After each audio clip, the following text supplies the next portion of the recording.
Alright, welcome back.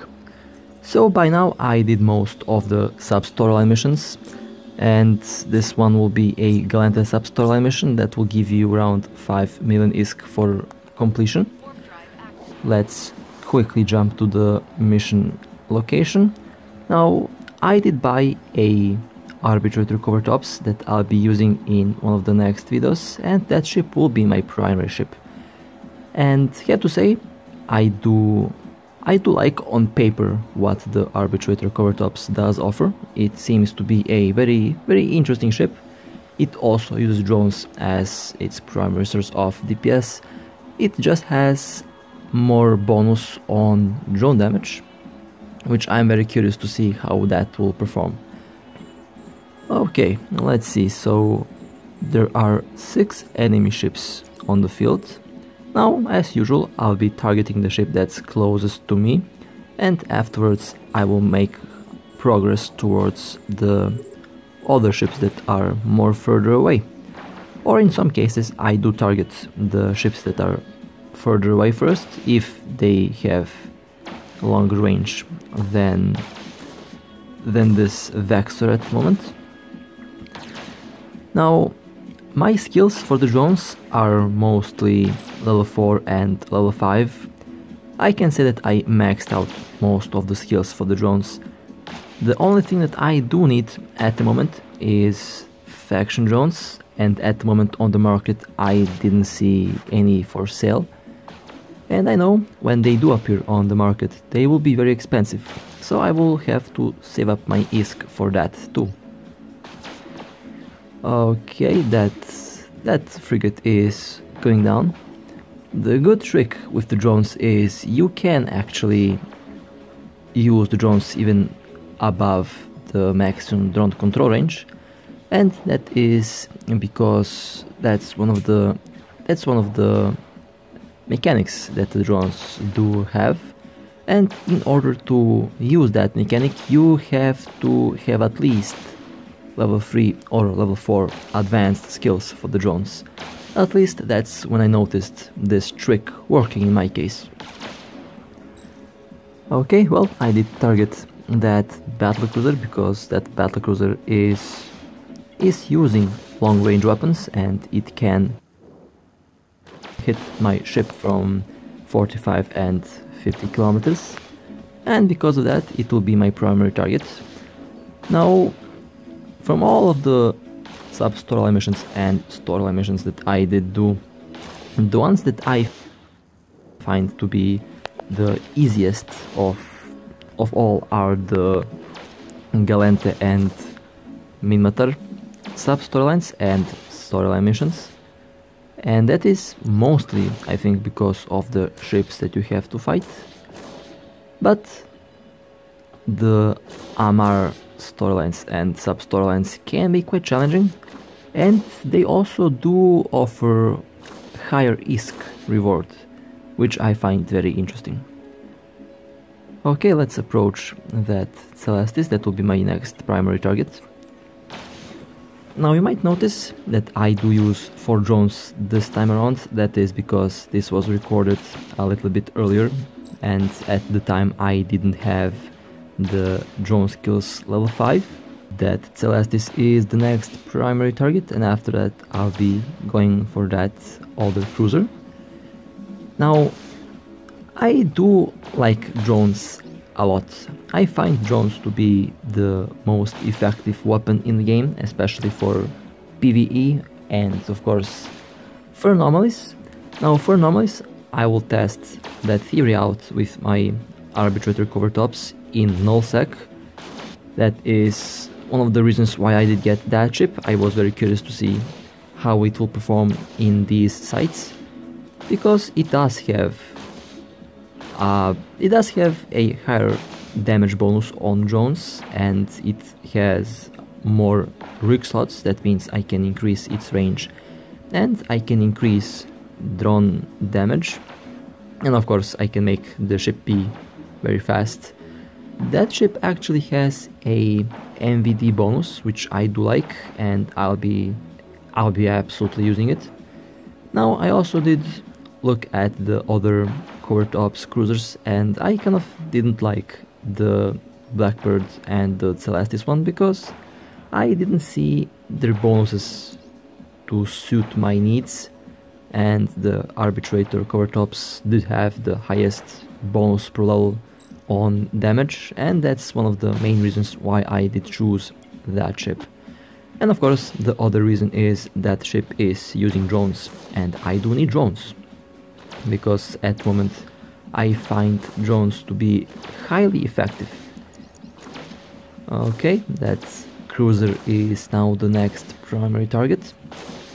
And of course, besides that, the Arbitrator covert ops, like any other covert ops ship, can use the covert ops cloaking module that will allow me to travel in nullsec without worrying about any gate camps, because even if there is a gate camp, I can just safely cloak and warp out without worrying about anyone catching my ship.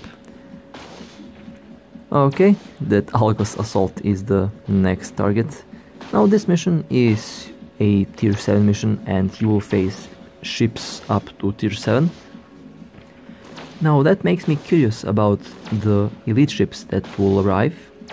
I remember when I did the Minmatar sub storyline mission, there was one Rupture that was very fast, and that ship was my primary target.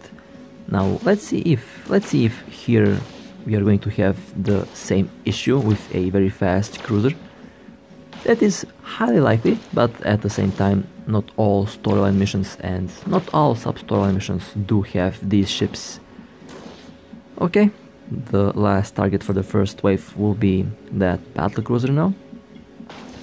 And speaking of battlecruisers, after I get enough ISK, I will be buying a battlecruiser. Most likely it will be a Myrmidon, but who knows, it might be even the Prophecy. I still didn't decide what ship to get, but it will happen very soon, and I am very curious to see how these ships will perform. Okay, so the next wave has arrived. There is 9 enemy ships, and I do see one elite cruiser, and I do see one elite battlecruiser. Okay, well, the primary targets are going to be these two ships.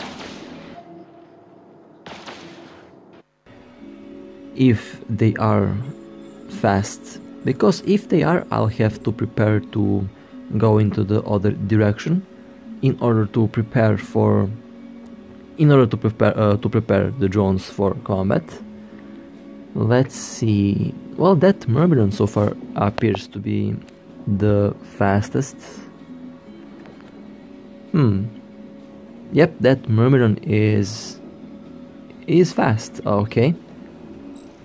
So this time it is a very fast battlecruiser. Okay, well, these ships are going to be... Now, you will have to fight a couple of these very fast battlecruisers in the other storyline missions, and very soon I'll be doing these storylines because I'll have a ship that can handle them. 146 kilometers from that elite battlecruiser. Now the cruiser is sitting at around 240 kilometers from my ship, and that is safe distance. I don't have to worry about that. Alright, well, this is going to be the primary target. It is the battlecruiser. It is the fastest ship of all of these other ships, and it is also the closest ship. Only 14 more kilometers before I will launch my drones, and then I will turn into the other direction to keep range from that ship. I don't want that ship to get close to me because I don't know if they carry disruptors or if they carry anything else that can be lethal towards my ship. Right, almost in the drone range, and drones should be launched, and I'll be taking my range from that ship. Now let's see if I can outrun this. If I can outrun the ship, then I will keep 45-44 kilometers away from it. And it seems like, yep, I can. I can... Okay, that's good. So that ship is technically not faster than my cruiser. That means I can keep range at 45 or 46 kilometers from it, and I can use all drones on that target. Now the trick here is to let the drones kill the target while the targets are not targeting you. And that is because if they are in the combat mode, they will use the resistance modules and they will use the armor enhancers, and of course they will use the other armor modules. But while they are retreating, you can bypass that and you can use drones to shoot the ship while it is in its normal, or should I say weakened state. And in this case the drones are going to kill this Myrmidon very quickly. And that is one tactic that is unique to drones. With missiles, for example, you can't do that, and missiles will have a limited range. Okay, that ship was destroyed. Now the next primary target will be that elite cruiser. Now you have to be careful. That elite cruiser does have very nice weaponry, and that elite cruiser has also very nice range. So you should use the same tactic that I did use against the battle cruiser, and you can keep range from that cruiser around 50 or 60 kilometers. At that range the cruiser cannot hit you and you are going to be safe from its weapons. And I think this would be the last cruiser for this mission, or should I say the last elite cruiser for this mission. The other ships are mostly going to be easier kills, and you don't have to worry about other ships a lot. Okay, let's see. Now these elite ships are going to have higher resistances and they can be tanky at times, but if you use the same tactic that I'm using at the moment, then you will not have any problems at shooting down these ships. Now, of course, keep in mind you will have to have decent skills for the drones in order to use this tactic, because if you don't have at least level 4 or level 3 skills for the drones, then the drones will return after you go out of the maximum drone control range. But that is, of course, that you can fix that by increasing the skills. I do have, I think, level 4 and level 5 skills for all the drones at the moment. Now this ship is slowly going down.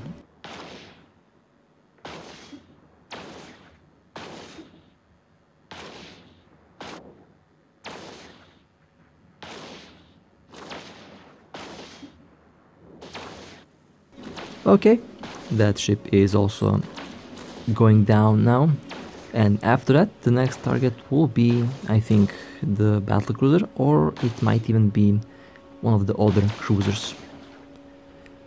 Now I'm very curious to see how the tier 7 arbitrator will perform. That ship on paper sounds very nice. It has some very nice bonuses, and I do have skills to utilize those bonuses.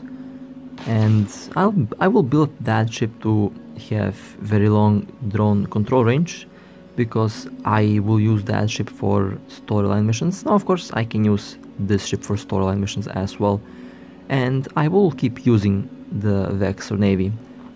But I'm very curious to see if the tier 7 arbitrator covertops will surpass the tier 6 Vexor in terms of drone DPS. One difference is the arbitrator covertops has only 4 drones that it can use. It uses only 4 drones in combat, while the Vexor Navy can use up to 5 drones, which is 1 drone more. But the arbitrator covertops does have a drone damage bonus that is higher than the drone damage bonus on the Vector Navy. So that might compensate for the missing drone, and it might even give higher drone DPS. And of course, I will be testing that out very soon. Okay, let's see. Well, now one thing that I do find kind of suspicious for loot is that I think that they actually nerfed the drops from these elite ships. Because I do remember from the last patch that before the last patch I used to get around 40 to 50 million ISK just from the loot that I did get from the elite ships in the storyline missions.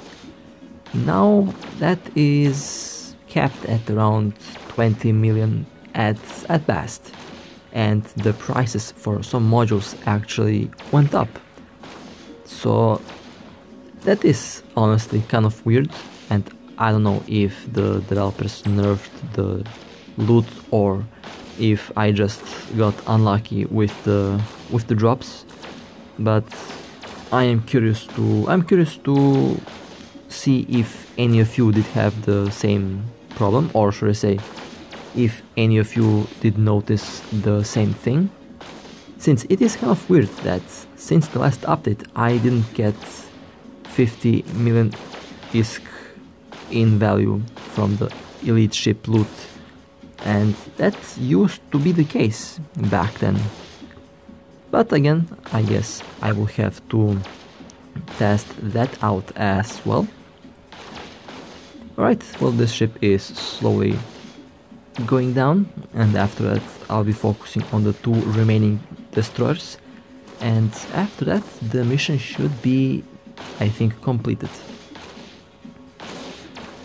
Okay, the cruiser is down, that means the last two destroyers are left.